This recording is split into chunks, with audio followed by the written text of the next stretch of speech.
Bonjour à toutes et à toutes, bienvenue sur Artop. Alors aujourd'hui, j'ai le plaisir de recevoir Souleymane. Bonjour. Bonjour Daniel.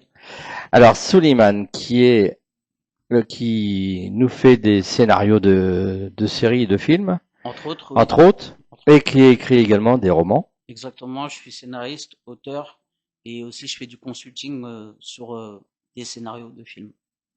Alors ton style, tu te décris comme du Ming Jacking. Alors, peut-être que je le prononce mal. Moi, Alors, je suis pas très doué en anglais. du coup, en fait, Peux-tu nous vous expliquer expliquez. un peu ce que cela signifie Alors, en fait, concrètement pour les lecteurs? d'accord. En fait, ce que j'ai découvert, en fait, la littérature à peu près en 2012. Et le mindjacking, en fait, c'est une technique littéraire, en fait, que j'ai voulu, en fait, inventer. Alors, c'est un jeu de mots avec carjacking. C'est en gros le mindjacking, c'est un style littéraire qui est très accrocheur où en gros on fait en sorte de prendre en fait l'attention du lecteur de manière en fait à ne pas qu'il décroche au fil de l'histoire. Généralement, je suis beaucoup dans des romans assez engagés socialement ou sur des causes humanitaires parce que je suis quelqu'un qui a une fibre très humaniste. Donc généralement, j'ai un style d'écriture qui est très direct, mais à la fois aussi très accrocheur. Je dirais que la littérature, pour moi, ça a été un moyen de substitution pour faire exister des histoires. Alors, qu'est-ce qui te pousse à explorer des thèmes sombres comme l'oppression, la violence dans tes romans? Mais en fait, je pense que lorsqu'on veut améliorer ce monde, il faut avoir l'honnêteté de pouvoir le regarder en face et indexer en fait toutes ces problématiques. C'est-à-dire que quand on voit par exemple des faits de violence, il faut essayer de comprendre les gènes et la source de cette violence-là. Et après, ben, il peut y avoir plusieurs paramètres qui font que une personne puisse être dans ce cas de figure.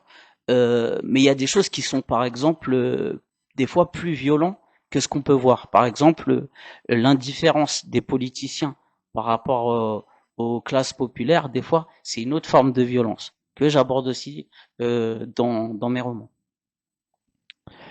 Pourquoi as-tu choisi le thriller comme genre principal pour véhiculer tes messages sociaux? Alors, de base, j'ai toujours grandi en étant un très grand cinéphile. C'est-à-dire que à mon époque, on avait beaucoup moins de choix au niveau de pouvoir regarder. Aujourd'hui, je suis d'une époque où on allait plus au vidéoclub. Il y avait moins, il y avait pas Internet, donc c'était un petit peu difficile. Donc ça veut dire que on se faisait tourner les cassettes à mon époque. Et j'ai choisi en fait ces thèmes-là parce que je trouve que ils correspondent assez bien aux histoires que je cherche à aborder tout simplement. Quel rôle attribues-tu à l'écrivain dans la lutte pour la justice sociale? Je pense qu'en fait, ouvrir un livre, comme je le dis avec une émission littéraire que j'ai qui s'appelle La Plume des Quartiers, ouvrir un livre, c'est ouvrir un nouvel horizon. C'est-à-dire que la littérature permet de voyager sans pour autant se déplacer à un moindre coût. Et je pense qu'un livre, il a vocation pour moi d'apprendre, de divertir et aussi de donner en fait, de faire passer des émotions à travers lequel. Et je trouve que, en tout cas, l'écrivain, il a vocation, pour moi, en tout cas, à transmettre et véhiculer des valeurs, mais avec l'art d'écrire et en tout cas l'art de passionner celui qui se plonge dans l'histoire. As-tu le sentiment que la littérature engagée a encore du poids aujourd'hui? Je pense qu'aujourd'hui, les gens lisent beaucoup moins que avant. Maintenant, ce qui fait plaisir, c'est qu'il y a beaucoup d'auteurs qui venant de quartiers qui ont déjà sorti leur autobiographie ou des livres. Je pense par exemple à Calbo qui a sorti 2 livres, qu'on avait reçu donc dans l'émission La Plume des Quartiers. Il y a aussi Manu Kay qui a fait de la mafia qu'un fric, qui a sorti 3 livres. Il y a aussi OGB qui a écrit un livre concernant son autobiographie. Je pense que les gens qui se racontent, et je pense que des fois on nous présente des sujets mais qui vont pas forcément nous parler. Mais je pense que quand ils sont présentés par des gens qui ressemblent à la jeunesse, ça va aller plus facilement les ramener vers la littérature, je pense. Tu peux nous parler des derniers livres que tu as sortis, Oui, qui alors sont pas encore édités, d'après ce que j'ai compris? si, ils sont sortis justement chez Calam Édition. C'est une maison d'édition à caractère social qui justement accompagne les auteurs justement à faire exister des histoires. Le lien que je peux avoir avec cette maison d'édition, c'est que je m'occupe du pôle social et culturel au sein de cette maison d'édition. C'est-à-dire que des auteurs qui sont pas signés chez Calam Édition, on peut référencer en fait leurs livres pour plus facilement en fait les faire connaître. On travaille aussi avec le réseau Artop, avec Alibi Montana aussi.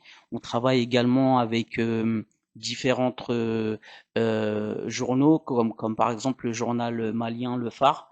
C'est vraiment une maison d'édition à caractère on fait de l'international avec différents écrivains du monde entier.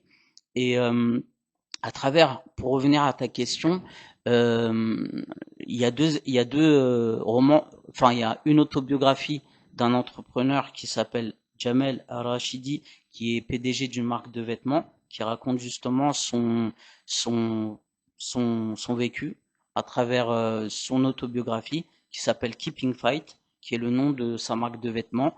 Le principe de sa marque de vêtements, c'est jamais baisser la garde, toujours se battre dans la vie par rapport au combat qu'on peut avoir à mener.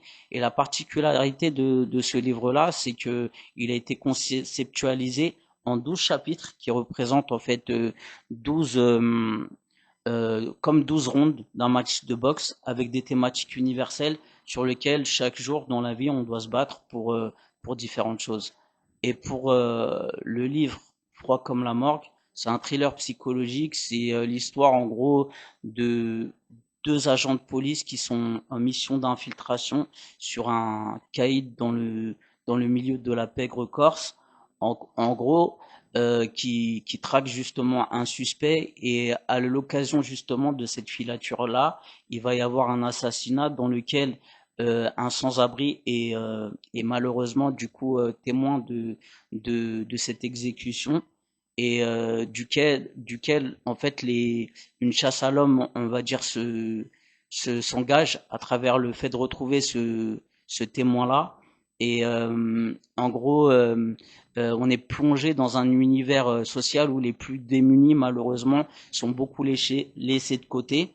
Je voulais en fait aborder le sujet des mineurs à la rue et aussi le sujet en fait des sans-abri parce que malheureusement c'est un cas qui revient chaque année en fait les décès durant la période hivernale. Tu as commencé à écrire très tard, à 34 ans. Oui, Qu'est-ce qui a déclenché cette envie d'écrire? bah ce qui a déclenché mon envie d'écrire, étant donné que moi j'ai arrêté très tôt l'école, j'ai eu une déscolarisation très prématurée, hein, c'était justement l'envie de faire du cinéma. Et comme on sait que le monde du cinéma c'est un monde un cercle très très fermé, je me suis dit que la meilleure façon que je pouvais avoir, c'est d'écrire un livre, et c'était la littérature pouvait être un moyen de substitution de raconter déjà une première histoire qui aborde justement les pillages de l'Afrique à travers un roman très haletant qui s'appelle Hacker from Africa qui est sorti en 2012. Parmi tous tes romans, est-ce qu'il y en a qui ont été repris cinématographiquement? Non, mais il y a par contre un des romans qui s'appelle Avec les moyens du Oud, qui a été fait en bande annonce promotionnelle concernant la promotion de ce livre-là. Mais par contre, la littérature m'a ouvert les portes vers le cinéma. C'est-à-dire un des réalisateurs à l'époque m'a contacté suite à un livre qu'il avait lu et dont il avait bien aimé le style d'écriture. Euh, Tu as travaillé pour des courts-métrages, Oui, hein, c'est ça? notamment des courts-métrages qui ont été primés à Voilà, l'international. c'est ça. Justement, c'est là que je voulais en venir. Les courts-métrages qui ont été primés, euh, comment choisis-tu les sujets pour les porter à l'écran? Là, en l'occurrence, c'était une commande d'un réalisateur qui vient de Vitry-sur-Seine. En l'occurrence, c'est un ami à moi qui s'appelle Mohamed Wadah, avec lequel j'avais travaillé sur un court-métrage préventif sur le trafic de stupéfiants. Et si tu veux, à travers cela, on a donc travaillé il m'a présenté en fait un jeune qui est né avec une infirmité motrice cérébrale et lui en fait il avait pour ambition de rendre hommage à son frère qui était porteur d'un handicap et il m'a proposé justement d'écrire l'histoire de ce jeune qui écrit pour des artistes. Alors du coup, on a commencé à rencontrer sa maman puisqu'il est sous curatelle. Et suite à cela, on a commencé à écrire ensemble. Alors le vrai challenge qu'il y a eu pour ce projet-là, c'est que il a une diction très particulière, étant donné qu'il est né avec une infirmité motrice cérébrale. Donc pour la petite anecdote, au début, je faisais semblant de le comprendre. Je lui disais oui, oui, oui, oui, oui, mais je le comprenais pas. Donc il me disait, mais et à un moment il a cramé Il a compris que tu comprenais pas. que en fait il m'a dit, mais non Souleymane là, t'es en train de me bluffer, tu me comprends pas. Et après je lui dis ouais si c'est vrai. Et là regarde Daniel ce que ça m'a apporté. Humainement ça a développé mon ouïe active. Le fait de travailler avec une personne en situation de handicap, ça a fait que cette œuvre-là, elle a pris du temps parce qu'elle s'est faite en indépendant avec un réalisateur de Vitry-sur-Seine, mais le film a fait le tour du monde et a été primé 273 fois à l'international. C'est une des œuvres indépendantes en France qui a été le plus primée à l'international. Et qui plus est, la particularité de cette œuvre-là, c'est que ce jeune-là interprète son propre rôle avec un handicap quand même qui est assez, euh, pas facile à vivre, mais ça a changé complètement la perception que les téléspectateurs peuvent avoir de l'handicap. Et ce qui a fait que des publics en situation de handicap, dès qu'ils ont vu le film de Massil, qui s'appelle Belle Parole, ils voulaient tous faire un film après. Ils ont dit, ouais, mais nous aussi, on a une histoire pour faire un film et tout. Ce qui fait que, c'est Belle magnifique. parole qui est sortie en quelle année? Alors, il est sorti en 2018.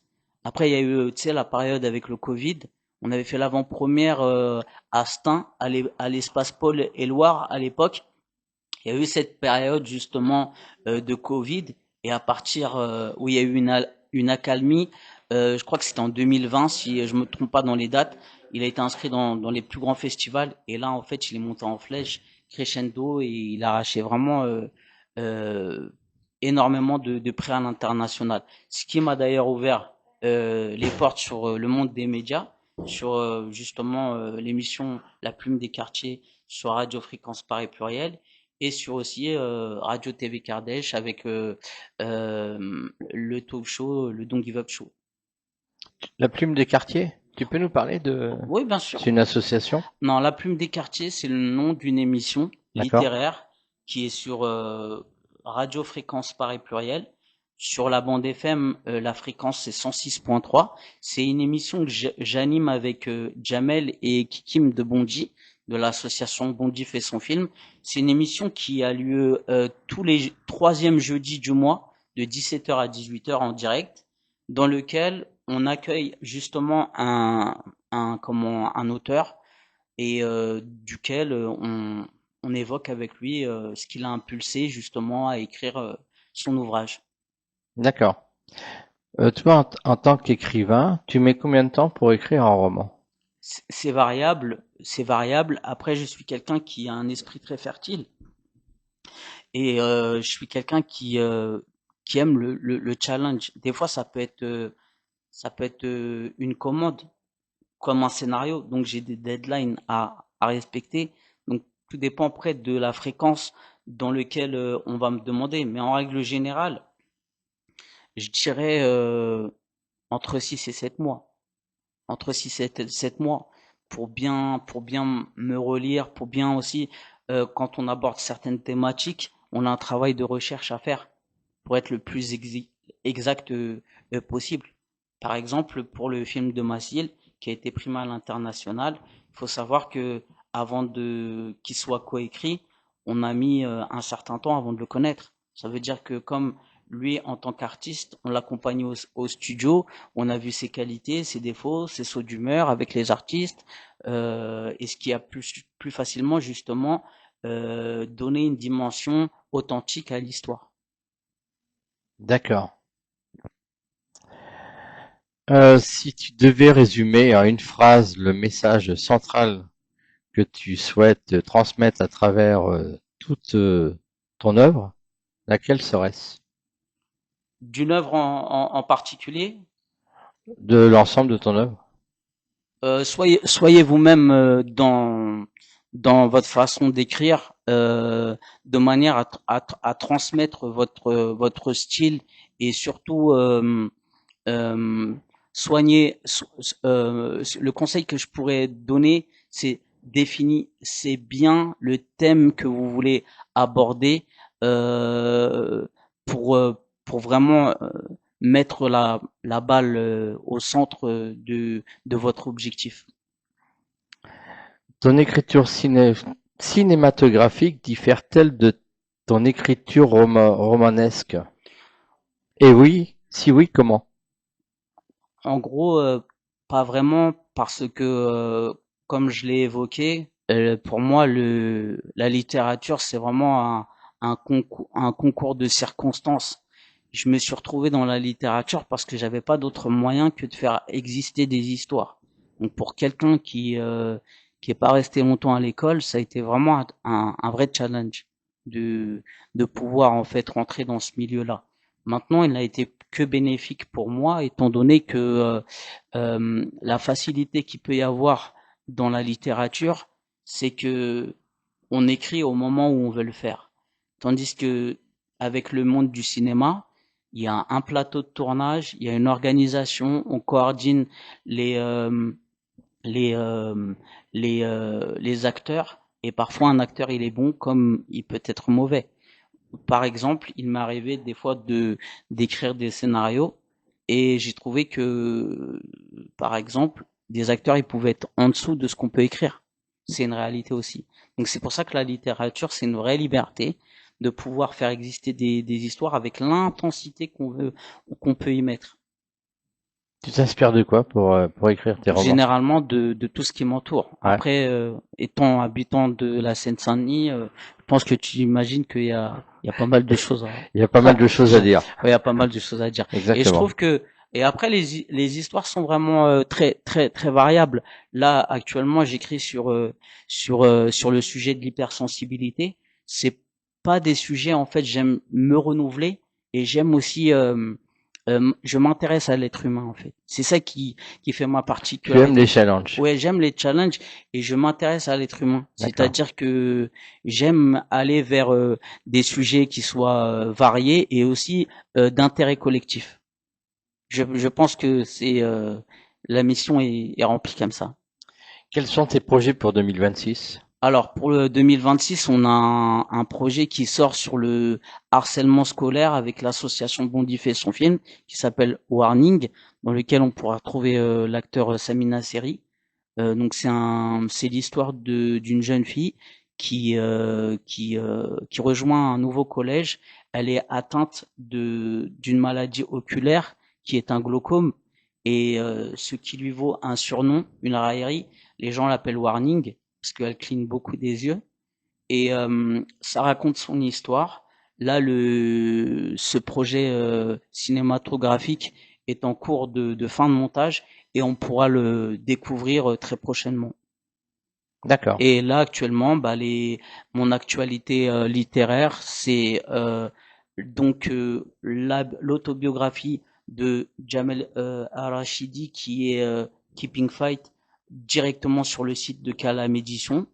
Et on a également aussi le roman Froid comme la mort qui est sorti cette semaine aux éditions Calam Édition. Très bien. Pour finir l'émission, tu vas nous donner tes réseaux sociaux. Oui, alors c'est scénariste Souleymane Boel. Autrement, les gens peuvent me contacter sur le site de Calam Édition pour éventuellement tout partenariat ou éventuellement tout projet littéraire. Généralement, les gens me contactent par ce biais-là.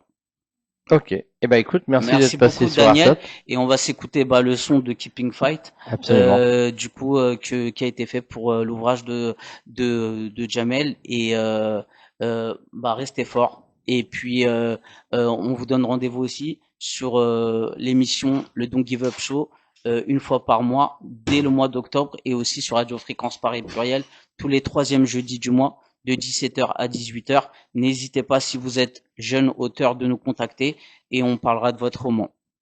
Merci beaucoup Daniel. d'être passé sur Artop. Avec plaisir. Et puis, je te dis à très bientôt. Bravo. Merci beaucoup. Merci Daniel. artiste. Et nous, on se retrouve samedi prochain, même heure, même endroit, ici sur Artop, bien sûr. Bye bye. Bon week-end à tous. C'est bien sur ta- The street can steal your future in a single breath. I seal a single breath. Stay alert and cautious. Avoid the trap of death. Yo, son of an immigrant, a suburb kid.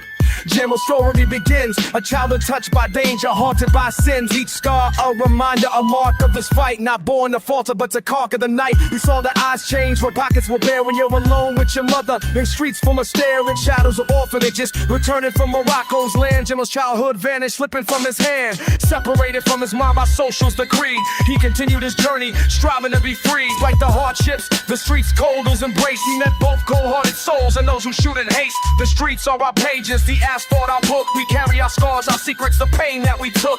Life's a tough battle, we fight for our rights. Jamal's mark is a symbol, a beacon of light. Yo, keep in fight, the message is clear. Never give up, no matter the fear. A story just dropped from Calam Edition's door. Pure in its craft, no compromise, no more. No tricks, no trades, just truth to the core. A genuine voice raw and pure to the core. Keep in fight, no matter the block you come from. Keep in fight, I've been through what's been done. Life's a battle with no referee in sight. If you don't get that, you're just a fool. Alright, alright. Jimmo could have been a dealer or a thief, but he chose it. Alright, alright. Tell you guys the ball. But he chose to be an entrepreneur, chasing his belief. Hey yo kid, success with money with drugs or crime. Tell me who you roll with, and I'll tell you your time. Sometimes life is tough, a struggle to survive. And trust can hit you like Trump's planes in Yemen sky. Only a tree with roots torn from the ground will accept a hole and go underground. I was born to learn, I know money's better than pain. Who's done it, Eris has done it, Muhammad D is in the game. Rosa Parks stood tall, Malcolm X made his mark. Marcus Garvey's vision ignited the dark. Solely named Boel, fighting for his spark. And yo, big up for Kim and the Don't Give Up show. Keep it fight, no matter the block you come from. Keep it fight, I've been through what's been done. Life's a battle with no referee in sight. If you don't get that, you're just a fool. Alright, alright. Bitchin' up, could have been a dealer or a thief, but he took us to the key downtown in the streets. But he gadija. Faksatyzy krok, kamienisz na high speed. Zbyt zamknięty, strać to mnie.